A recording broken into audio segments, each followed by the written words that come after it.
All right, guys, what's going on? Welcome back to the Everything College Football Podcast. Today, me and Nick will be analyzing Deion Sanders and where he will be coaching in 2023. We'll be offering a handful of different options and then a prediction to cap things off to end the episode. Looking at the first option, of course, Nick, is where he's at right now. Jackson State, of course, he's had great success there. 26-5 all time, 22-2 over the last 2 years. He's really rebuilt this program in a very quick manner here at the HBCU level. It does seem very likely that he's going to be leaving here in the short term, but I do think it's possible he stays put. He recruited Travis Hunter, number 1 ranked recruit. He also recruited the top, the 6th ranked recruit at wide receiver in Kevin Coleman. So he certainly had a big presence on the recruiting trail, but that's certainly going to dry up, I think, here being at an FCS school. But I do think that's certainly his biggest accomplishment so far is being able to pull, some of these top recruits away from the Power 5 schools. Deion Sanders strikes me as a guy that doesn't just want to ruin all the relationships he has at Jackson State with these players and, his fellow coaching staff. So I do think it's possible he stays put just because he wants to not leave the school in complete disarray here by, abruptly leaving. I do think that the Jackson State administration is well aware that he's going to be out the door soon. But I think that is one big reason why he would potentially stay, because I think you're looking at, Travis Hunter transferring with him. Shedeur Sanders, obviously, his son. Well, I think, the number of players that transfer, it's probably going to be in the double figures. So I don't think that that's something Deion would want to do. So I think it's certainly possible he stays for those reasons. But I don't think in the long term this is the best option for him, considering all that's out there. Right. The work that Deion has done at Jackson State is super impressive, right? He took a program that, no disrespect by this, but it's an FCS program, historically black college. It's always going to be a difficult job, whoever the coach is. You're competing against all the schools, in FCS and FBS for talent, right? When you have a guy like Deion Sanders who has so much prestige in his name, so much legend, even these kids that are playing now didn't see him play when he was in his prime, but they've watched the tapes, they've seen the videos, they've watched documentaries, they know what's going on. They want to play for Deion Sanders, and I don't blame them. I think he's done a fantastic job at Jackson State. Landing Travis Hunter was really the splash move that kind of solidified his legitimacy as a head coach. That was the move that put him on the map. He got Travis Hunter, he flipped him from Florida State, his alma mater, and that was where it all, started going on for him. The record is impressive considering the level they're playing at, 23-5, playing fantastic this season. They'll certainly probably be playing in the Celebration Bowl if they could win that as well. Add another record to it. This is a great team top to bottom that he's continuing to build despite the lack of resources. I think it's shown. You're right. If he leaves Jackson State, do those guys transfer? It's certainly possible. I said when Travis Hunter committed that it was likely he would transfer at some point to try and, boost his draft stock and play at a higher competing team, and compete for a national championship at FBS level. So I do not say that's off the table. It's certainly possible he stays as well, because I think he's continuing to build something he can keep building, And honestly, out of all these options that we're going to list here, I don't think any of these options really fit the best for him. There is certainly a case we made for all these schools, but I think I think you might want to wait for a better option potentially next year. There are a lot of schools that I think he would fit a lot better at. This will be interesting to see what he does, but I wouldn't put it out of the cards that he stays. Now, looking at one of the first options, there's a handful of schools that reported, and Deion even himself admitted that there has been discussions, at least with Colorado. I'm not sure about the other schools. This one doesn't really make a lot of sense to me. I do think one reason that would is that, create a lasting impact. This is a school that's been horrible at football for a pretty long time. Only one winning season since 2006. That was a 10-4 campaign by Mike McIntyre in 2016, and they went 10-4, and they lost 3 of those games by double figures. They got blown out in some of those losses. So even the best year they had in program history still wasn't, all that, I would say in program history, but in recent memory, it wasn't even all that special, really. So this is an interesting option. Colorado, I think Boulder is a very beautiful town, nice city. That's about it, though. They have a stadium where the sidelines are, 10 feet away from the stands. This is not a school that really seems to care much about football. I think that's evident with what's going on recently with Colorado. They just don't seem to have much of an effort. I felt like this job would be better suited for a former alum like Eric Bieniemy, someone who's going to bring some high-level energy. And I think Deion certainly will as well. But, when you look at the long-term future, Colorado, I don't know if their football program is going to be around much longer. You look at USC and UCLA departing the Pac-12, which I'm just kind of assuming here. But if I had to guess, that's going to significantly impact the revenue this conference has, which means the distribution to Colorado is going to be a lot shorter than it is. And this seems like a team or a program that does not want to invest heavily into the program to begin with. So Colorado does not make a whole lot of sense to me. I think I'd be pretty disappointed if he ended up here. This is not a very desirable job one bit, coming off a 1-11 season.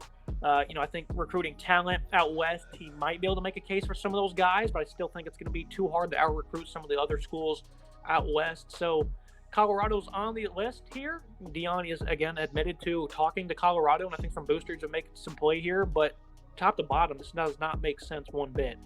Had USC and UCLA not said they were leaving the Pac-12, I think this would make a lot more sense. But the uncertainty with the Pac-12 and what's going to happen with that conference, losing their two biggest members and losing all the revenue that comes with the LA schools, is certainly a blow to the conference and adds a sort of different kind of future for this conference. I don't really know what direction they're going to go, and it's certainly uncertain for Colorado. The bigger programs in the Pac-12 that are left, your Utahs, your Oregon, they will certainly find a home in a large conference. But Colorado could be left in the dust, right? And they could find themselves in a situation where they have to go play Group of 5 ball, right? So I think Colorado's an interesting option because Boulder's a great town, right? It would be easy. It wouldn't be easy, but it would be not incredibly difficult for Deion Sanders to get up there and be like, hey, I'm Deion Sanders. Come play for me in a beautiful college town. Have a great experience here. While also playing Power 5 football and having potentially get drafted in the NFL, right? There is a case to be made in that recruiting pitch. And if anyone can recruit, obviously it's Deion Sanders after what he did with Travis Hunter. I also think that this just doesn't make sense because this program's terrible. This program's not going anywhere right now. They've been awful for the last 15 years. Like you said, the days where they were competitive in the past are gone. This team is not competitive in the Pac-12, and they won't be for a while. Hiring a guy like Deion Sanders will be a splashy hire. It will make headlines. It will get you a few recruits the first season, but long-term stability, this is not the guy you're looking for because I think Deion would bail pretty soon anyway, just like Mel Tucker did. So I think this is something that is not going to work for Colorado. It would be interesting. It would be exciting to watch, but it just doesn't make sense long-term for me. I do think it also potentially hurts his future credibility when it comes to trying to get one of those bigger jobs. What do you think that's fair to say? A season or two that is very disappointing because of the resources he has to work with would potentially limit his future opportunities. It's certainly possible. Bigger schools aren't going to be excited to hire a guy that finished 1-11, 2-10. To lead their university, they expect to win national championships every year. I'm just going to throw out a name as an example, like Clemson. Hypothetical, of course, Clemson wouldn't want to probably hire a guy that finished 1-11 just based off his name. The bigger schools, they don't want to hire guys like that. They want to hire proven winners who win at every level. Now looking at Georgia Tech, they have just promoted Brent Key, who was the interim, 4-4 in that role, and that's pretty impressive, I would say. He's been there since 2019.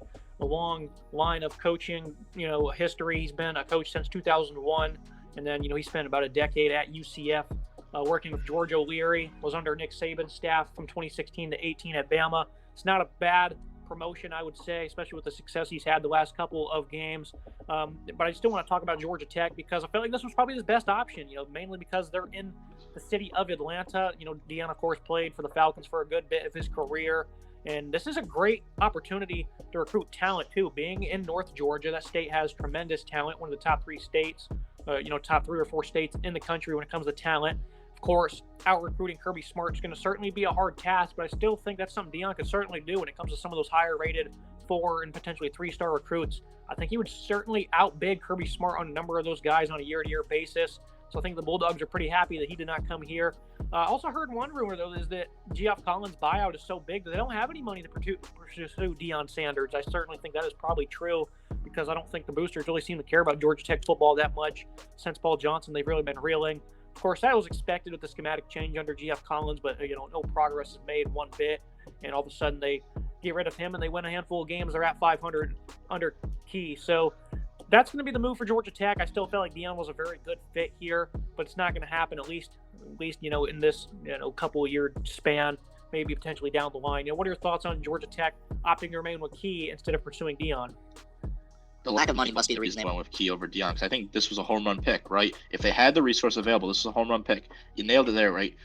By no means was Deion Sanders going to out-recruit Kirby Smart in his own territory, right? Kirby's going to defend his territory like nobody's business. He already has Nick Saban, and now Hugh Freeze knocking on the door from the state to the west, and he has Billy Napier knocking on the door from the state to the south, right? But there is so much talent to go around in Georgia, and a guy like Deion Sanders knocking on your door and sitting in your living room would certainly be enticing to someone who grew up as a Falcon fan, someone who grew up in the Atlanta area. They would want to play for Deion Sanders. Stay at home, play at Georgia Tech, the city of Atlanta, a historic program who have not been great for a while, but still, it's a great institution in a great city in a great state. I think you could have been able to pry away at a lot of talent from you. You could have grabbed some low-end 4 stars and steal them away from Georgia. I think this would have been a very attractive place to coach and a very attractive place to build something. He may not have been putting up, 10 win seasons, but he could have been bowl eligible every single year with Georgia Tech, I think, after a couple years. I thought this was the best fit. This was the one that made the most sense. But if Georgia Tech doesn't have the money and they don't want to put the money into it, they're not going to put the money into it, right? This is the safer pick, going with Key, who is also a good coach in his own right. A Nick Saban is, disciple, coached at UCF, been at Georgia Tech for a while. That's the safe move, makes a lot of sense. But now you're not going to be able to hit home runs here with this guy. I think Key will be a steady guy. He'll get you bowl eligible every once in a while. But other than that, not a whole lot's going to be happening in Atlanta. But Georgia Tech doesn't really care about much more than just being bowl eligible at this point. They've accepted the fact that they're not a big program in football anymore, and that's just how it's going to be. Deion Sanders would have been fun in Atlanta. This was the best spot available. And now I'm not sure if Deion's going to take a job now that Georgia Tech's job's off the table. Looking at the next job, it's very similar to Georgia Tech. Beat the USF Bulls. I think this one makes a lot of sense as well for the exact same reasons. You're playing in a market, Tampa, Florida, Raymond James Stadium, pretty easy pitch. You want to play in the NFL, come play here at Raymond James. And, if you work hard and you're dedicated to your craft, then you can continue to play at the stadium for the next couple of years. I think that's a very easy pitch there. Florida, just like Georgia, a lot of recruit there in that mid-south area of the state of Florida. There's a lot of talent to go around. A lot of guys you have to recruit in that state, but I certainly think, again, Deion will be very competitive in that regard. I do think one reason it doesn't make sense is that USF was not a part of the Big 12 expansion. They took a handful of schools from the AAC. USF was not one of them. This is a team that's won 4 games over the last 3 years. They've only had 1 winning season over the last 4. Charlie Strong, he came in, went 10-2. Quentin Flowers being there kind of really gave this team its best winning seasons. Having the luck of the draw of landing that top talent really seemed the biggest reason why this team had back-to-back winning seasons, or back-to-back double-figure winning seasons rather, in 2016 and 17. This is very interesting for Deion, because I think USF's probably going to take the lead here, playing in the Group of 5 conference. Though I'm not sure how big of a draw that'll be for him, but I think Tampa, a big market, it's going to be able to recruit. Again, everybody wants to play for Deion Sanders, so I think that this is a big opportunity for him to build his own program here at USF. I certainly think it'd be a lot better immediately than what it was under Jeff Scott. I think this would be the best fit of the list available. It's also interesting to note that South Florida does host Alabama next year. Not saying South Florida would beat Alabama, but I'm sure Deion would love to get a chance to coach against Nick Saban. They do all those commercials together. That might be fun for Deion Sanders. That'd be a matchup I'd love to watch. The talent is certainly available in Florida, top to bottom. The state's huge. There's so much talent. And even when you're competing against schools like Florida, Florida State, UCF, Miami, there's a lot of schools, but there's a lot of talent to go around. A lot of talent slips through the cracks. It could fall to South Florida. The pitch is easy. Deion can build the pitch. Tampa, great city to live in, great city to be in. If this team can start being competitive, they have a huge stadium and get a fan. They can pump that in with fans, whether or not they're alumni or not. But they can still sell tickets if Deion Sanders is there. I think this makes How much sense to make sure Deion Sanders. Make a good point. The AAC teams that got selected, USF wasn't one of them. That was probably for a good reason. Their record on the field, and certainly the fact that they play in an NFL stadium is certainly not helping their case. I would like this move if it was made for USF. I just don't know if Deion. I feel like he'd kind of be just like, it's a lateral move in a sense, even though it's jumping up a division, because he's going to be able to get talent there. He'll produce a winning season. He'll build something there. But I don't know if he'll be getting big jobs immediately from USF. I don't know if that's really an attractive place to be, considering he'd have to probably be blowing teams out, picking up 10-win seasons. I just don't know how realistic it is to build that quickly. Looking at a team that did get selected for that Big 12 expansion is Cincinnati. This one's kind of popped up as of late. I don't really have much on this one other than I think the win here. He's going to have to win with scheme more than he has talent, because I think, again, he's going to recruit well, I think, at any school he goes to, especially at a Power 5 gig. But in the state of Ohio, I don't really see him doing any better than Luke Fickell did, who I was shocked to see leave for Wisconsin, considering Cincinnati is going to a Power 5 school. I figured he would just stay in his home state, continue to build an elite program. I was wrong. He goes to the Badgers. So I do think this is an intriguing option, mainly because they are going to have a boost in competition. But I'm not really sure if the fit's all that great. Again, I think they're really going to have to win off physicality and off scheme. And I don't know if he can do that right away, considering his lack of experience as a coach. Certainly, I could be proven wrong, and I'd love to be proven wrong, rooting for Deion to have great success. But I don't know if Cincinnati's the best fit, especially since, they're coming, here just over the last couple of days now looking for a head coach. Does this one make sense to you, Nick? Because I'm kind of struggling to find some words here for this one, because I'm not really sure how good he would do at Cincinnati.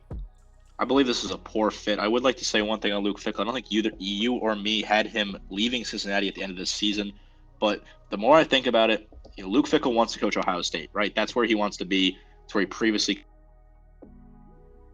Back there, the best way to do that, jump up to the Big Ten. and win the Big Ten. Taking the Wisconsin job, I think, set Fickell up for a potential to take the Ohio State job. By no means do I think Ryan Day is getting fired right now, but the leash is short in Columbus. They want national championships, and Day has not delivered yet. It's been playoff disappointment, and they're probably not going to make the playoffs this year, right? Back-to-back Big 12 or Big 10 non-title game appearances. The leash is short. Back to Deion, I think Cincinnati moving to the Big 12 helps their case, right? That's, Power 5 conference, making the transition. He can lay the groundwork, build his roster, build his recruits. But I agree with you. Winning at Cincinnati is going to be more of a scheme fit. You need someone who's more X's and O's. Certainly Deion Sanders is a good coach, but how well is he with the X's and O's? Is he able to hit the scheme fit, kind of run the plays that need to be run to win football games? Yes, he's going to recruit great wherever he is, but Cincinnati, that's a tough pitch, right? Making the transition, they're going to be the new guys in the Big 12. That's a tough pitch for sure. This just doesn't make a whole lot of sense for me.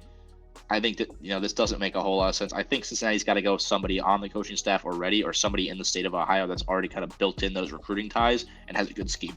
I think bringing back Mike Denbrock, who's the LSU offensive coordinator, I think that'd make a lot of sense. Cincinnati will certainly opt for a candidate of that nature. And to cap things off the prediction, I'm going to go with USF. I do think that it's either going to be the Bulls or he's staying put at Jackson State for one more year. I think USF, this is a pretty good opportunity for him to not move too quickly. I feel like if he would have went to Auburn, that would have been cool, but I do think that would have been moving way too quickly, and that would have potentially, derailed his future coaching, opportunity and his future success. So I think this is a good opportunity to jump up to the group of 5 in a team that is terrible, and the expectations are going to be incredibly low.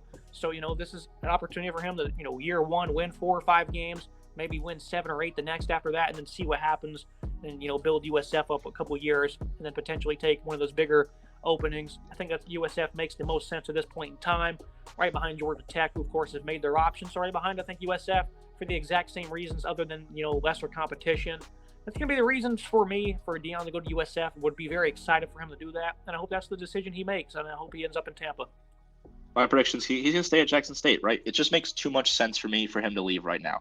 Travis Hunter has not declared his interest to leave. I think Travis Hunter could stay for another full season. He's clearly dominating at this level. He's a popular figure on campus. This team is popular. They got fans coming to the game. And I just think that the 4 options available, they're just not attractive enough for a guy like Deion Sanders. I think he should wait another year, see what comes up. There's always going to be openings in college football. Someone's always going to lose their job, right? West Virginia is keeping their coach for one more year. That if he doesn't have a good season next year, he'll be out the door, right? So West Virginia could open up next year. There will be a lot of options that open up over the next season. Boosters are always trigger happy to fire their coach, right? So I think he stays put at Jackson State, gets another recruiting class in, builds a little more, has a good finish out the season strong, finish out the season undefeated. If they can run through the playoffs, if not, have a deep run in the playoffs.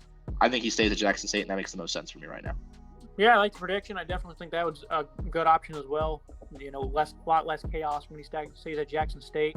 But hey, I guess we'll see what happens. We'll find out.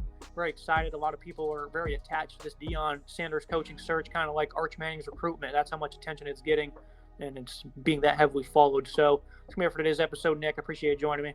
Yeah, absolutely. I'm excited to see where this goes. That's going to be it for today's episode, guys. Make sure you like, comment, subscribe. See you next time.